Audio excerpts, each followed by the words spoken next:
दूरतम कर, दूरतम कर, हे मेरे नाशनी वाणी मां, करुणामयी कल्याण कर कल्याणी मां हे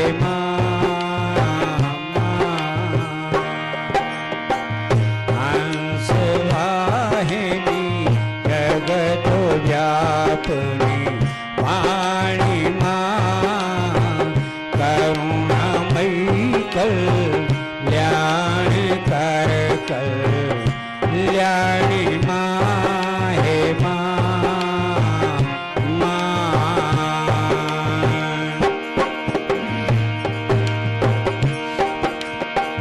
प्रेम भर दे वाणी में मां,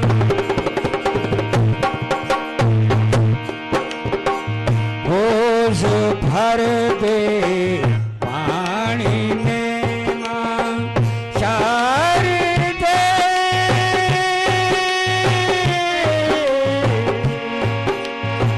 शारदे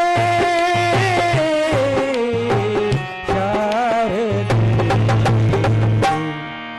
राम गुण गा, राम गुण गा, रहे मम वाणी मां, करुणामयी कल्याण कर कल्याणी मां हे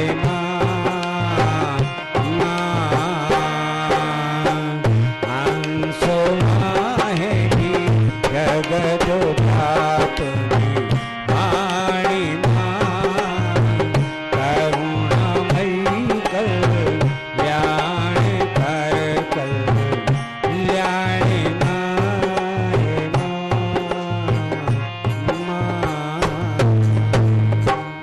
श्यावर रामचंद्र की, बोल पवन सुत हनुमान की। आज मंगलवार है, बच के रहना हनुमान जी से। बोल पवन सुत हनुमान की, बोल बांके बिहारी नंदलाल की, बोल कार्तिक भगवान की, बोल पुरुषोत्तम भगवान की, बोल बाबा रामदागिरी महाराज की, बोल सत्य सनातन धर्म की जय। आदरणीय सम्मान के योग डॉक्टर साहब, मातृशक्ति मेरी माताओं, बहनों और भाइयों, जैसा कि पहले ही मैं ये कहा करता था, मैं नहीं बल्कि शास्त्र भी कहती हैं,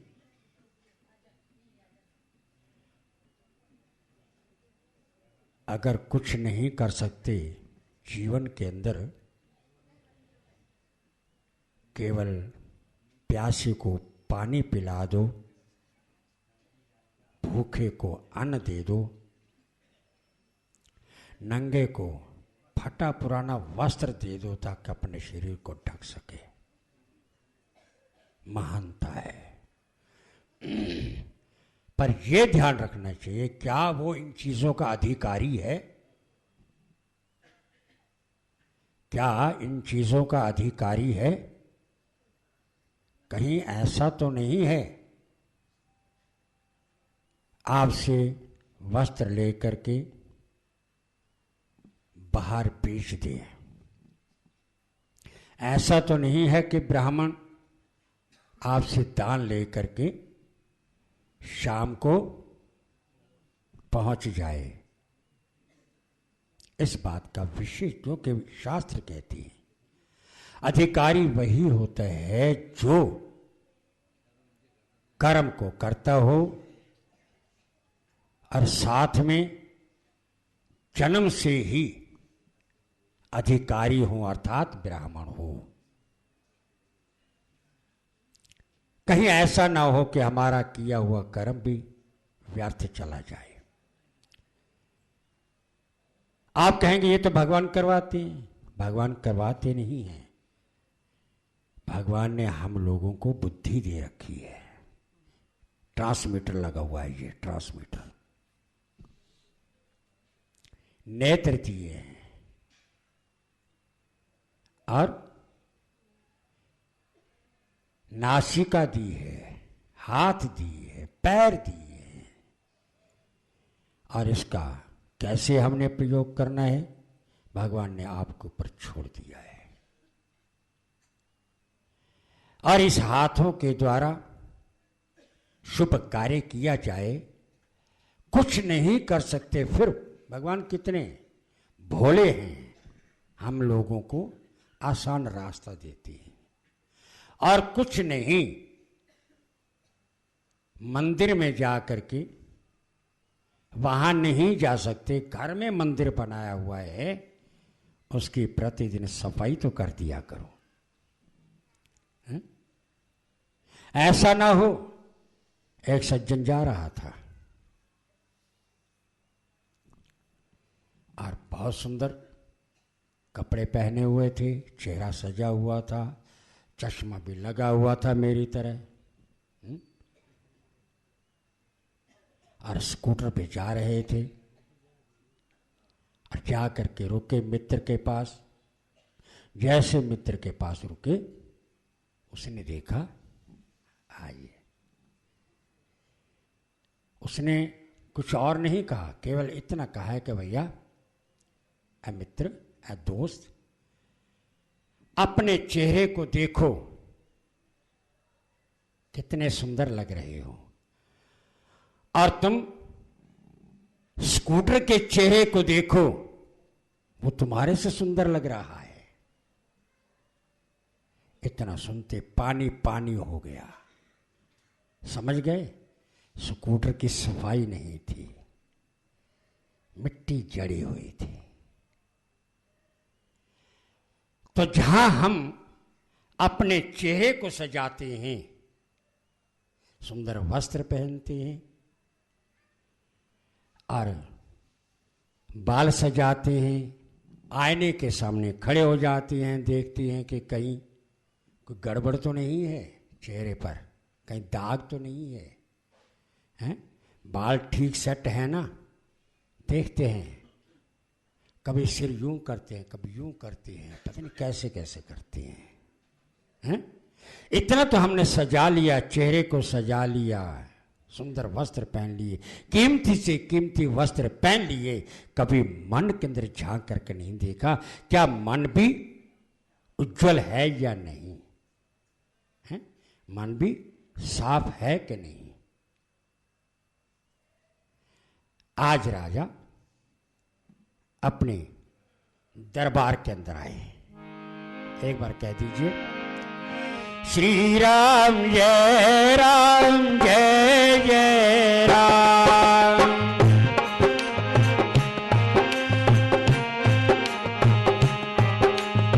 श्री राम जय राम, जय जय राम।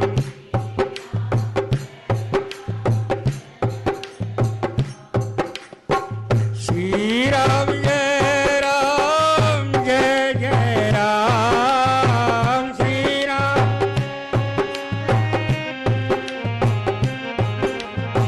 श्री राम जय राम, जय जय राम।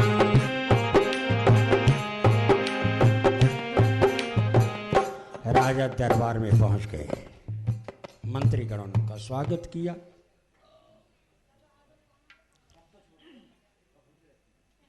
जैसे स्वागत किया, राजा ने मंत्री को बिठाया।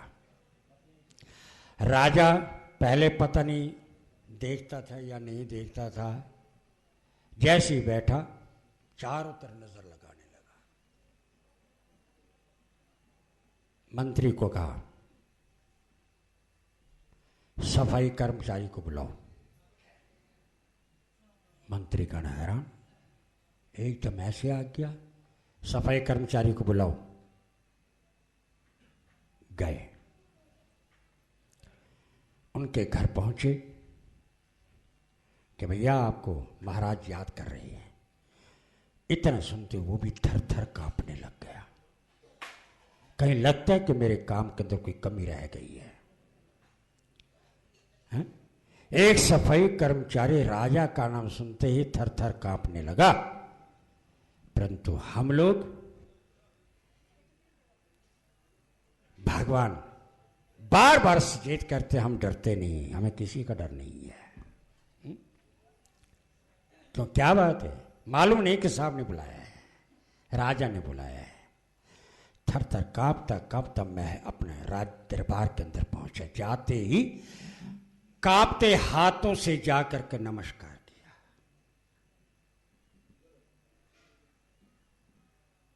यहां की सफाई तुमने की है? जी हजूर, मैंने की है। फिर दोबारा पूछा। इधर वो कांप रहा है, मालूम नहीं कि क्या कहने वाले हैं। मेरी नौकरी जाने वाली है, जाने वाली नहीं बल्कि वहां का नियम ऐसा था कि अगर थोड़ी सी कोई कमी रह जाए उसे खत्म कर दो, ना रहेगी बांस ना बजेगी बांसुरी। लगता है कि कहीं मेरे काम के अंदर कमी रह गई, या आज राजा नहीं मालूम कि कौन सी सजा देने वाला है। थर थर कांप रहा है। राजा ने फिर पूछा, यहां की सफाई तुमने की है? जी हजूर, मैंने की है। बहुत अच्छा। इतना सुनती और कांपने लग गया। फिर मंत्री को कहा, जाओ वो थाल लेकर के आओ। और जैसे ही थाल लाया, लाल रुमाल से थाल ढका हुआ था। लाल रुमाल से थाल ढका हुआ, बात आप लोगों के ऊपर, हमारे लोगों के ऊपर जाकर के डालेगी। बहुत सजा हुआ था। जैसे ही राजा को आकर के थाल दिया और राजा ने थाल लिया, सुनो इधर आओ, आज मैं तुम्हारी सफाई पर बहुत प्रसन्न हो गया हूं, बहुत प्रसन्न हूं। इधर बात तो सोचिएगा, भगवान कहते हैं कि आज तुम्हारी भक्ति पर मैं बहुत प्रसन्न हूं। राजा कहने लगे, आज तुम्हारे काम पर मैं बहुत प्रसन्न हूं। लो, इस प्रसन्नता, इस खुशी के अंदर मैं तुम्हें इनाम दे रहा हूं, लो ये ले जाओ। जो ही उस सफाई कर्मचारी ने उस थाल को लिया और थोड़ा सा कपड़ा उठाया, थाल चमक रहा था अंदर, अर्थात उसके अंदर हीरे जवाहरात आदि रखे हुए थे। और जैसे ही उस थाल को लेकर के राजा कहने लगे, जाओ उसे घर ले जाओ। परंतु ध्यान रखना, सफाई कर्मचारी उस थाल लेकर के घर पहुंचे और बड़ी खुशी खुशी बुलाया, देवी देवी, आज राजा हमारे काम पे बहुत प्रसन्न हुए हैं और उन्होंने ये हमें इनाम दिया है। और जैसे ही देवी ने भी थाल को देखा, थाल सोने का था, उसके अंदर हीरे जवाहरात आदि भरे हुए थे। और जैसे कपड़े को उठाया और फूले नहीं समाई, बहुत खुश हुई, बहुत प्रसन्न हुई। राजा को दुआएं देने लगी और फिर कहने लगी, भला हो उस राजा का जिसने हमें ये थाल दिया है, क्योंकि सब कूड़ा उठाने वाली टोकरी भी टूट चुकी है, चलो ये उसी के काम आ जाएगा। ध्यान दीजिए, उसी काम आएगा। थाल लिया, अंदर रख दिया, कार्य चलता रहा और वो भी उसी का इस्तेमाल करते रहे। दिन व्यतीत होते चले गए। एक दिन क्या हुआ कि राजा ने उस सफाई कर्मचारी को बुलाया, आओ, वो तुम्हें थाल दिया था, वो लाओ, मैं देखना चाहता हूं कि तुमने उसको बेच तो नहीं दिया। घर गया, जा करके थाल लेकर के आए और जैसे ये थाल लेकर के आए और राजा के सामने रखा, राजा देख करके क्रोध में आया, अरे दुष्ट,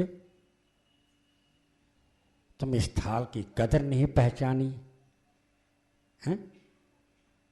ये सोने का थाल था जो चमक थे हीरे जवाहरात आदि से चमका करके तुम्हें दिया था। तुम इस लायक नहीं हो, लाओ ये वापस कर दो। राजा ने थाल वापस लिया और वो भद्र पुरुष लज्जित होता हुआ वापस क्यों गया। कहने का भाव, शरीर रूपी थाल हम लोगों को भगवान ने दिया है और गुण रूपी हीरे जवाहरात हम लोगों के अंदर भर दिए हैं अच्छे कर्म करना। और हम लोग उस थाल को लेकर के, शरीर को लेकर के कूड़े करकट के काम लगा रहे हैं, मन मैला करते चले जा रहे हैं, मन मैला करते चले जा रहे हैं।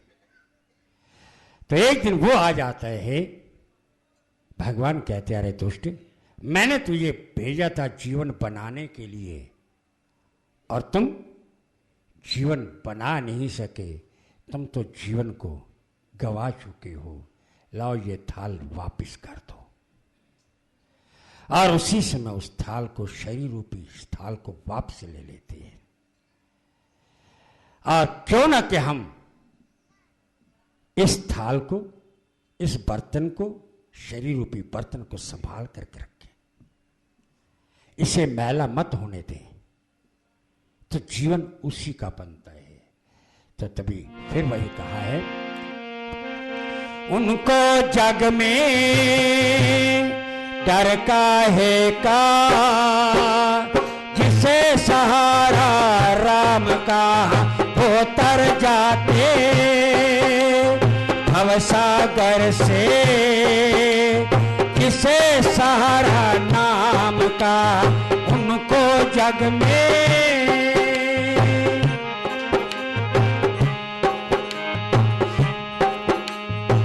जीवन एक पतंग है उड़ गगन को जाए, जीवन एक पतंग है उड़ गगन को जाए, दूर उसे संभाल दो हाँ तब ये बच नहीं पाए, जिसे आधार वो हुए बस पार वो, नहीं तो भटके जग में वो बने वो रूप राम का, उनको जग में डर काहे का, जिसे सहारा राम का वो तर जाते भवसागर से, जिसे सहारा नाम का उनको जग में।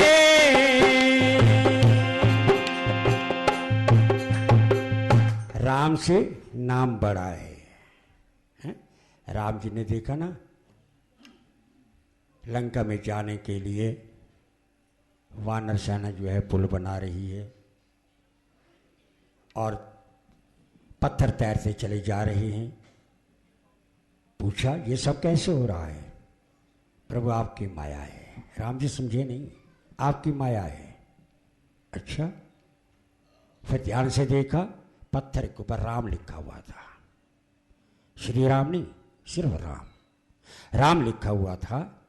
राम जी लगे सोचने, राम लिखने के बाद नाम तो मेरा है, पत्थर तैर रही है, इनके नाम लिखने पर पत्थर तैर जाता है, तो एक बार देखो मैं भी, क्या मेरे हाथों से पत्थर तैरता है? और पत्थर को उठाया, छोटा सा पत्थर को उठाया। मन में थोड़ा सा संशय हुआ कि कहीं ऐसा ना हो मैं पत्थर डालूं, डूब जाए, मेरी बदनामी होगी। इधर उधर देखा, कहीं कोई देख तो नहीं रहा, हाथ में पत्थर है। और उसी समय पत्थर को लेकर के समुद्र में गिरा दिया। आप सब जानते हैं, गिरा दिया, पत्थर डूब गया। जैसे पत्थर डूबा, हनुमंतलाल जी भागते हुए आए। वाह महाराज, कमाल कर दिया आपने, तो कमाल कर दिया। क्यों, क्या बात हुई? क्या बात हुई? कि आपने पत्थर गिराया, पत्थर डूब गया। राम तुमने देखा है, हनुमंतलाल तुमने देखा है? हाँ प्रभु मैंने देखा है, पर यह बात बताना नहीं किसी को। क्या कहेंगे? ये बात बिल्कुल नहीं बताना। नहीं प्रभु मैं बिल्कुल नहीं बताऊंगा, बिल्कुल नहीं बताऊंगा। तो राम जी लगे पूछने कि हनुमंतलाल ये सब कैसे हो रहा है, मुझे समझ नहीं आई। पत्थर के ऊपर राम लिख दिया, वो तो तैर गया। जब मैंने अपने हाथों से पत्थर को गिराया, पत्थर डूब गया। कहने लगे प्रभु समझे नहीं? कहने लगे नहीं, जो आपका नाम ले करके चल पड़ता है वो तैरता चला जाता है, उसकी कोई कठिनाइयां रास्ते में नहीं आती। और जो आप स्वयं ही पत्थर को लेकर के गिरा देती हैं, पत्थर को हाथों से छोड़ देती हैं, उसने तो डूबना ही डूबना होता है, वो तैर नहीं सकता। जिसकी उंगली आपने छोड़ दी है वो कभी तैर नहीं सकता, जिसकी उंगली आपने पकड़ी है वो तैरता ही तैरता चला जा रहा है, कल्याण होता है। इसलिए आपसे बढ़ करके आपका नाम बहुत ऊंचा है। तो उसी समय राम जी लगे सोचने, अगर ऐसी बात है तो क्यों ना कि मैं भी अपने इष्ट का नाम लेता रहूं। उनके इष्ट थे भगवान शंकर, और दिन रात अपने इष्ट का स्मरण करते चले गए। तो इसी प्रकार से राम से नाम बड़ा होता है, और जिसने नाम का सहारा छोड़ दिया वो तो आज भी डूबा और कल भी डूबा। यही वृंदा, यही जलंधर का कार्य था। जलंधर ने अपने इष्ट का ध्यान छोड़ते अहंकार में आया, और अहंकार में आते उसका परिणाम क्या होगा ये मैं कहने चला हूं। बड़े प्यार से एक बार कह दीजिएगा, श्री राम जय राम जय जय राम, श्री राम जय राम जय जय राम।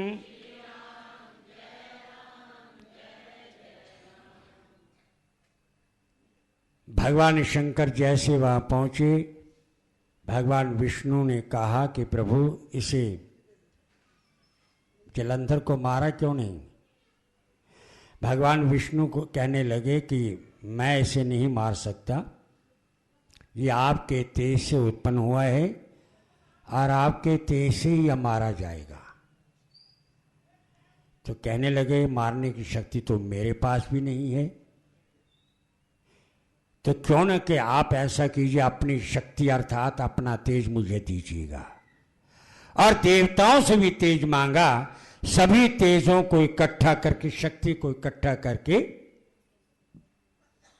उसी समय एक वज्र सा बनाया। घमासान युद्ध होने लगा। इधर जैसे ही भगवान विष्णु के पातिव्रत धर्म धर्मवर्ता, कितना सुंदर नाम है, धर्मवर्ता है, पतिव्रता, पतिव्रता। मैंने जब ये कहा कि माताओं बहनें जो पतिव्रता हैं, ध्यान रहे उनको यहां भी सुख मिलता है और वहां भी सुख मिलता है। तो दूसरे दिन पहुंच गई, कहने लगे पंडित जी आपने बड़ी अच्छी बात कही थी। क्या? पतिव्रता। मैं क्या मतलब? आपने कहा था ना पतिव्रता, पति को बरतो, पति को बरतो। मैं जाति पतिदेव को कहा चाय बनाओ,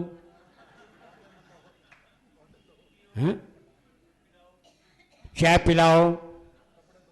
जैसे तैसे उन्होंने चाय बनाई। बर्तन साफ कर दो, बर्तन साफ हो गए।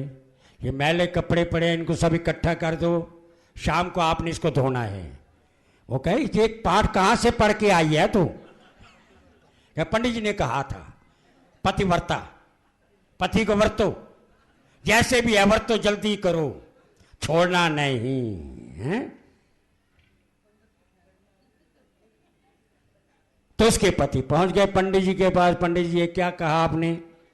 मैंने कहा पतिव्रता, कहते वो तो कह रही है पतिव्रता, पति को वरतो, इस्तेमाल करो पति को जैसे भी आए।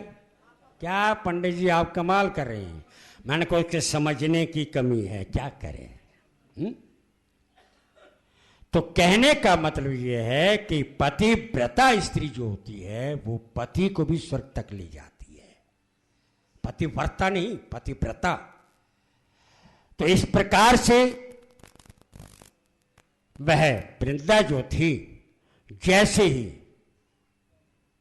जलंधर के रूप के अंदर भगवान विष्णु को अपनाया, लज्जित हुई, श्राप दिया, और उसी समय वृंदा ने इतना कहा कि आप शिला बन जाओ। भगवान विष्णु कहने लगे मुझे आपका श्राप स्वीकार है, परंतु आप वृक्ष बन जाओ, पेड़ योनि में आ जाओ। तो उसी समय इतना कहते उसी समय वृंदा जो थी चिता के अंदर भस्म हो गई, अग्नि के अंदर स्वाहा हो गई, और भगवान विष्णु के रोके जाने पर भी नहीं रुकी। और उसके पश्चात भगवान विष्णु वृंदा के मोह के अंदर आकर के वहां लेटे, अब अपने उनके भस्म को लेकर के शरीर पर लगाना शुरू कर दिया, वहां बैठ गए। इतने मोहित हो गए, वहां से टस से मस नहीं हुए। अब देवता लगे सोचने, आए तो थे हमारे कल्याण के लिए, परंतु यहां पर वृंदा के मोहित के अंदर आकर के यहां बैठी हैं। उसी समय ही भगवान विष्णु को, भगवान शंकर जी को याद किया। भगवान शंकर पहुंचे और उसी समय ही योग माया को हटाया। तो ऐसे ही योग माया के शरण में गए, योग माया को हटाया। तो भगवान विष्णु कहने लगे अब मैं यहां से हिल नहीं सकता, क्योंकि मैंने ही ये कार्य किया है और इस कार्य को मैंने ही सिद्ध करना है।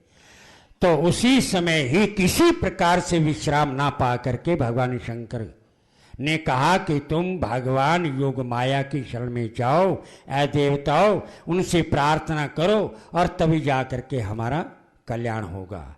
देवता भी माया देवी के शरण में जा करके प्रार्थना करने लगे, और उसी समय प्रार्थना करते हुए देवी स्वयं प्रकट होकर के कहने लगी, ये देवताओं, तुम्हारे कल्याण के लिए ही ये सारे कार्य हो रहा है। सतोगुण, रजोगुण और तमोगुण से तुमसे उत्पन्न हुए, और इसी प्रकार से प्रकृति देवी को हमारा बारंबार नमस्कार हो। ऐसा कहकर जिस माया के द्वारा हम आपके शरण में आए हैं, कृपया सभी जो है कार्य सिद्ध कीजिएगा। नारद जी कहने लगे कि राजा पृथु, जो तीनों समय इसी प्रकार से इसका पाठ करता है, निश्चात उनके हर प्रकार के कार्य सिद्ध हो जाती हैं। जहां वृंदा चिता के साथ भगवान विष्णु बैठे हुए थे, उनमें से 3 बीज दिए, और तीनों बीज जाकर के वहां पर चिता के साथ में बो दिए। रजोगुण से सरस्वती और आंवला उत्पन्न हुए, तमोगुण से गौरी से तुलसी, और सतोगुण से लक्ष्मी मालती। परंतु लक्ष्मी ईर्ष्या युक्त होकर के बीज दिया था, इसी कारण से लक्ष्मी की पूजा में मालती का फूल जो है निषेध कहा गया है। और इस प्रकार से वृंदा ने तुलसी होकर के भगवान शालाग्राम जी को जाकर के संयोग किया। तो नारद जी कहने लगे कि जिस घर में तुलसी का पेड़ होता है, तुलसी का पौधा होता है, वो घर घर नहीं बल्कि देवालय कहलाया जाता है, देव देवताओं का स्थान कहलाया जाता है। और उस घर के अंदर उसी स्थान पर भूत प्रेत पिशाच नहीं आते। और जो प्रतिदिन तुलसी की पूजा करते हैं, सींचते हैं और साथ में दीपक जलाते हैं, कहते हैं कि दर्शन से काया वाचा और मनसा, किसी प्रकार का काया शरीर के द्वारा, वाचा कहने पर, और मनसा मानसिक तौर पर जैसा भी कोई पाप कर्म किया हुआ हो वो सारे के सारे दूर हो जाते, इसमें कोई संदेह की बात नहीं। तो कहते हैं कि तुलसी मंजरी युक्त जिनके प्राण निकल रहे हों, उनको तुलसी दल खिला दिया जाए या तुलसी मिश्रित जल पिला दिया जाए, निश्चयात्मक जीवन मुक्त हो जाता है। और इस प्रकार जो मनुष्य आंवला तुलसी मिले जल से स्नान करता है वह गंगा स्नान का फल प्राप्त करता है। जो कार्तिक के महीने में आंवले की छाया में भोजन करता है उनके घर के अंदर किसी प्रकार की कमी नहीं आती। और तुलसी, आंवला और रुद्राक्ष की माला पहनने वाले धर्म, अर्थ और काम तीनों प्रकार के पदार्थों को प्राप्त करते हैं। तो राजा पृथु तुलसी और आंवला का महत्व कहाँ तक कहते चले जाएं उसका कोई था नहीं है, कोई किनारा नहीं है। इसी प्रकार से ये अवश्य में भी पूजनीय है और कल्याणकारक हैं, मुक्ति दैनी है, मुक्ति को देने वाले हैं। इसी प्रकार से इसका पालन करना, इसका पूजन करना हमारा ये कर्तव्य है। ऐ राजा पृथु तुम भी इसी प्रकार से करते रहना। तो इस प्रकार से कह करके कहने लगे कि प्रभु वो दीपावली जो है और ऐसा क्यों है कि घर को सजाना चाहिए, आगे पीछे क्यों नहीं सजाते। कहने लगे सुनना चाहती हो। तो उसी समय नारद जी राजा पृथु से कहने लगे, क्या कहा उससे पहले बड़े प्यार से कह दीजिएगा, श्री राम जय राम जय जय राम। मिल करके कहिए, घबराइए नहीं। राम जी कुछ नहीं कहते बल्कि राम जी प्रसन्न होंगे। श्री राम जय राम जय जय राम। श्री राम जय राम जय जय राम। श्री राम श्री राम जय राम जय जय राम। आज धन त्रयोदशी है। इसका महत्व क्या है? दिवाली से पहले आगे पीछे क्यों नहीं सजाते, परंतु आज क्यों सजा रहे हैं, कारण क्या है, उसके प्रति नारद जी कहने लगे। नारद जी कहते हैं कि कार्तिक कृष्ण त्रयोदशी को और दशमी से शुक्ला द्वितीया तक जो है इन दिनों में सायंकाल को घर के बाहर जा करके यमराज की प्रसन्नता के लिए दीपक जलाना चाहिए और इससे अकाल मृत्यु नहीं होती। और चतुर्दशी को नरक चतुर्दशी भी कहती हैं। और नरक से डरने वाले मनुष्य को उसी दिन प्रातः समय ही तिल का तेल लगा करके स्नान करना चाहिए। आपा मार्ग, दुर्वा और चक्रमर्दन इनको लगा करके स्नान आदि करना चाहिए। चक्रमर्दन समझती है, उपटन जिसे कहती है। और इस प्रकार से फिर दक्षिण दिशा की ओर मुख करके यमराज को तर्पण करें, उन्हें प्रसन्न करें। और फिर अपसय हो करके जल में तिल मिला करके 3-3 अंजलि दे करके इन मंत्रों का तर्पण करें। कैसे? ऐ यमाय, धर्मराजाय, मृत्युआय, अंतकाय, कालाय, भूत भूतज्ञ और उपद्राय, अद्भ्याय, इसी प्रकार से कहते हुए जल से तर्पण करें, अर्थात उनको जल दें। जल दे करके यमराज को प्रसन्न करें। सायकाल के समय ब्रह्मा, विष्णु और शंकर, साथ में मां भगवती, दुर्गा, इन मंदिर में जा करके हर प्रकार से बगीचा, तालाब, कुआं, बावड़ी, जैसे भी किसी को सहूलियत हो दीपक जलाएं, यानी कोई शस्त्र से मारा गया हो। और चतुर्दशी को दीपक जला देने से उसकी तृप्ति हो जाती है, अक्षफल की प्राप्ति होती है। जिस कन्याओं, ब्रह्मचारी तथा तपस्वियों को पश्चात जो भोजन कराते हैं और कराना चाहिए, और उससे जो है और ज्यादा स्वर्ग की प्राप्ति होती है। यदि ब्राह्मण को भोजन कराएं तो फिर यमपुरी को नहीं देखता। इसी प्रकार अमावस्या को स्नान आदि करने के पश्चात पितरों का पूजन करें। दिन के तीसरे भाग में पितरों का श्राद्ध करें, फिर भोजन कराएं और प्रसाद रूप में आप स्वयं स्वीकार करें।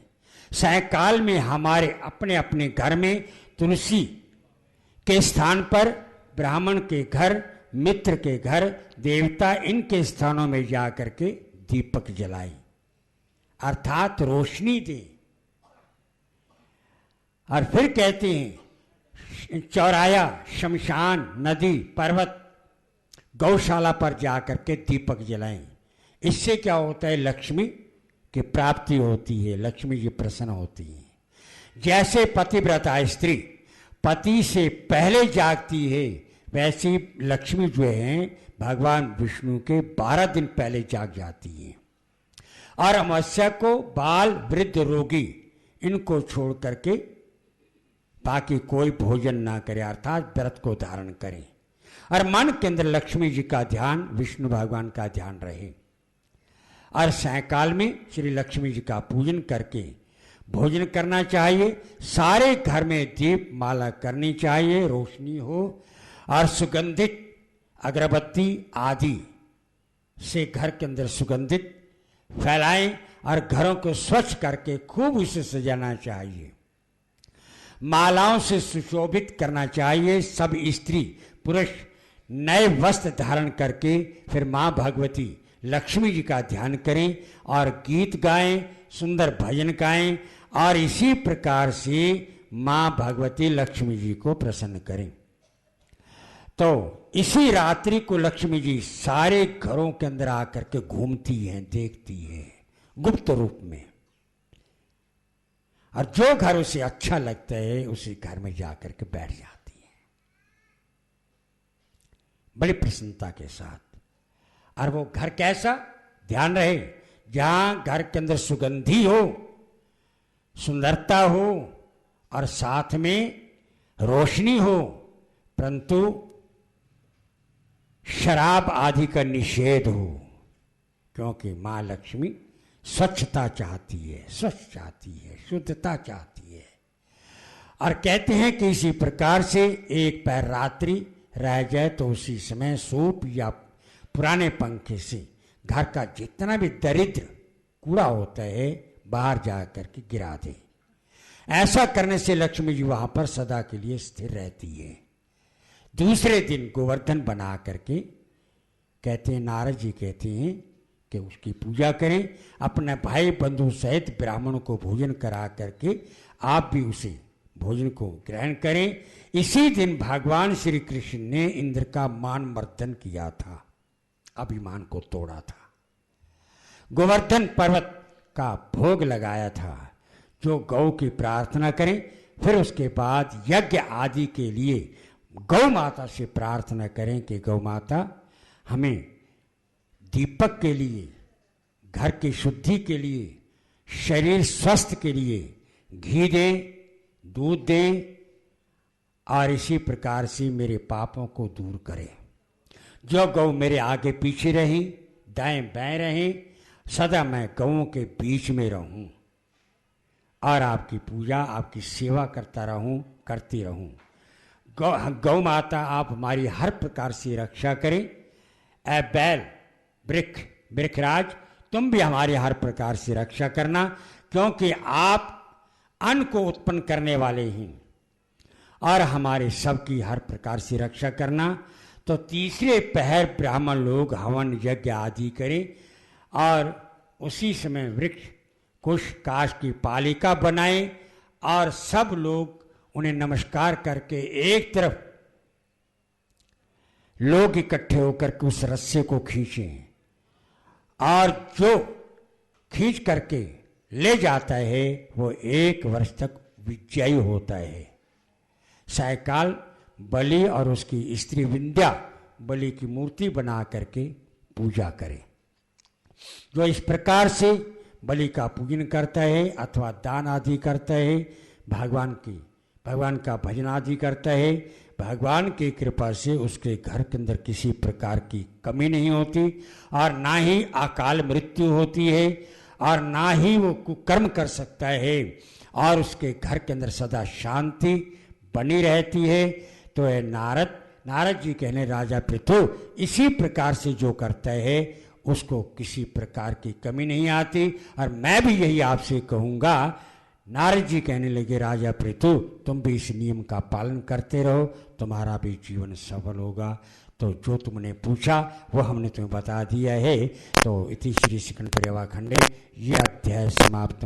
बोल विष्णु भगवान की, बोल कार्तिक भगवान की। बड़े प्यार से एक बार कह दीजिएगा, उसके पश्चात आगे जैसे आदेश होगा वैसे ही कहा जाएगा। मुख सोना नहीं लगदा राम बिना,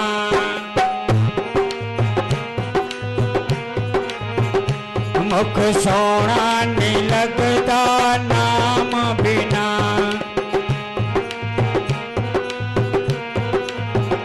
भावें लख लख गल्ला करिए, भावें लख लख गल्ला करिए, मुख सोना नहीं लगदा राम बिना, मुख सोना नहीं। सिर सोना न लागे झुकान बिना, सिर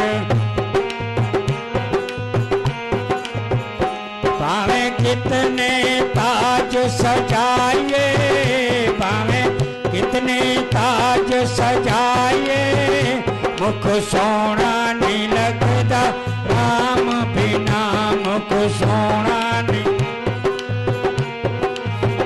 मुख सोना नहीं लगदा नाम बिना, मुख। अख सोनी नहीं लगदी लाज बिना, अख भावें कितना कजला सजाइए, भावें कितना कजला सजाइए, मुख सोना नहीं लगदा राम बिना,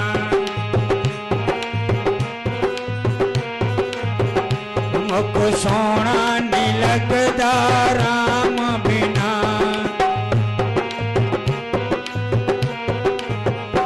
कन सोने नहीं लगे सुन ज्ञान बिना, कन भावें कितने फूल सजाइए, भावें कितने कांटे सजाइए, मुख सोना नहीं लगदा राम बिना, मुख सोना नहीं लगदा राम बिना, मुख। हाथ सोने नहीं लागे दान बिना, हाथ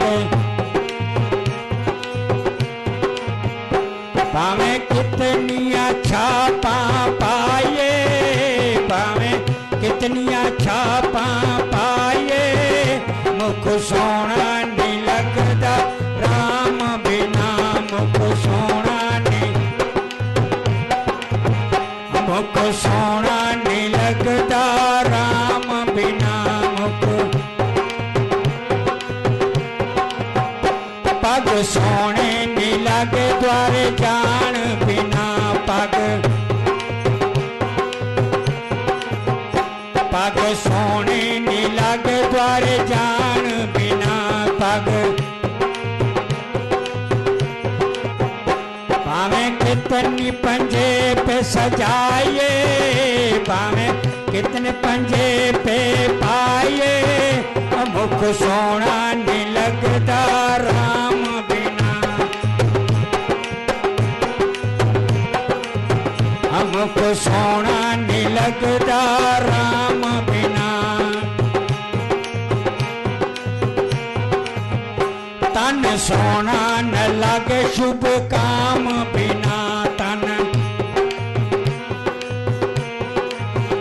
तन सोना लगे शुभ काम बिना, तन सोना न साबन लाए, भावे मलमल साबन लाए, मुख सोना नहीं लगता राम बिना मुख,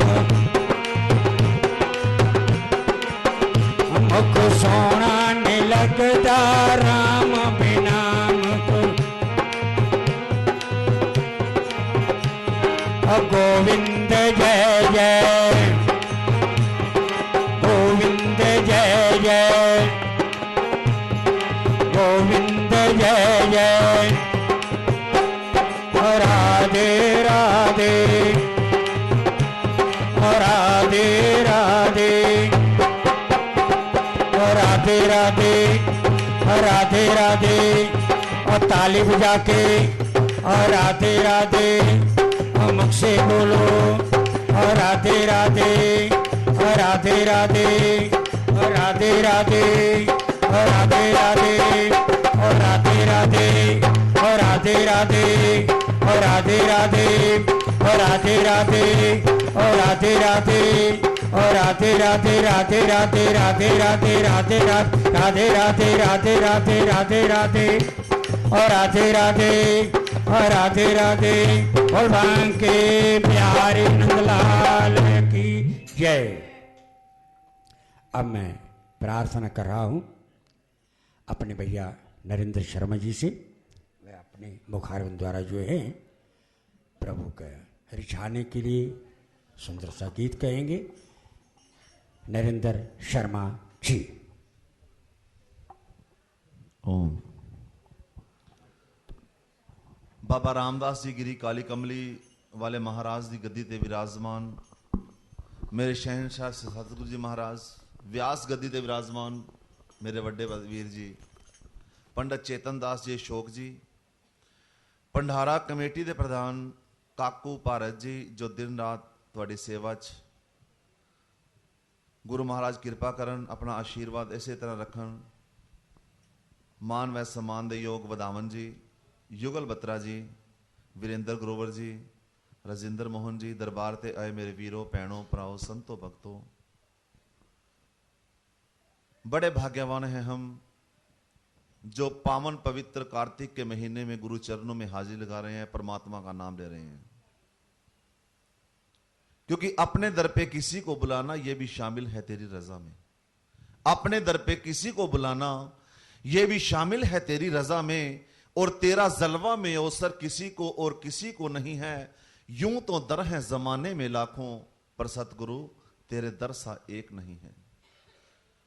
आज मंगलवार हनुमान जी के चरणों में चंद शब्द, क्योंकि जहाजों से जो टकराए उसे तूफान कहते हैं, जहाजों से जो टकराए उसे तूफान कहते हैं, और तूफानों से जो टकराए उसे इंसान कहते हैं, और इंसानों से जो टकराए उसे शैतान कहते हैं, और शैतानों से जो टकराए उसे बजरंगबली हनुमान कहते हैं।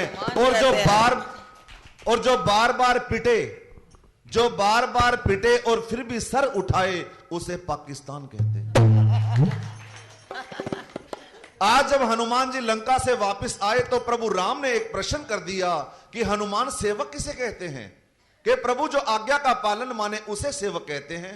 कि हनुमान इस बार तो बहुत मर्जी करके आए अपनी, कि प्रभु क्या गलती होगी मुझसे?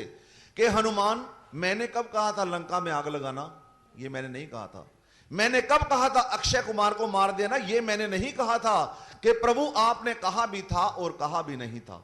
प्रभु राम कहने लगे हनुमान ये 2 in 1 कैसे हो गया कि कहा भी था और कहा भी नहीं था? कि प्रभु आपने बल और विरह बतलाने के लिए कहा था। विरह बतलाने की चीज थी, मां को बतला दी। बल दिखलाने की चीज होती है।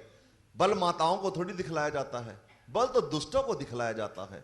शरारत पहले रावण ने की, मुझे भूख लगी, मैंने फल खाने चाहे। क्या क्या हुआ लंका के अंदर, एक एक शब्द सुनने लायक, जरा ध्यान देना।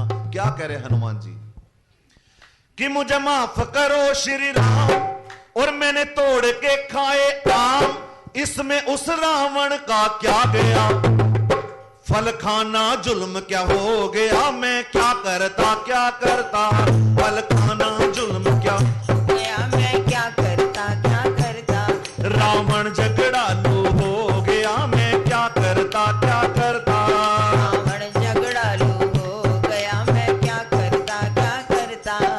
मुझे मारना चालू हो गया, मैं क्या करता क्या करता। मुझे मारना चालू हो गया, मैं क्या करता क्या करता। जब मैंने फल थे खाए तो राक्षस भागे आए। मैंने फल तो खाए तब राक्षस दो जग आए। जब मैंने फल थे खाए तो राक्षस भागे आए। मुझको पत्थर से मारा प्रभु भाले भी चमकाए। जब मैंने फल थे खाए तो राक्षस भागे आए। मुझको पत्थर से मारा और भाले भी चमकाए।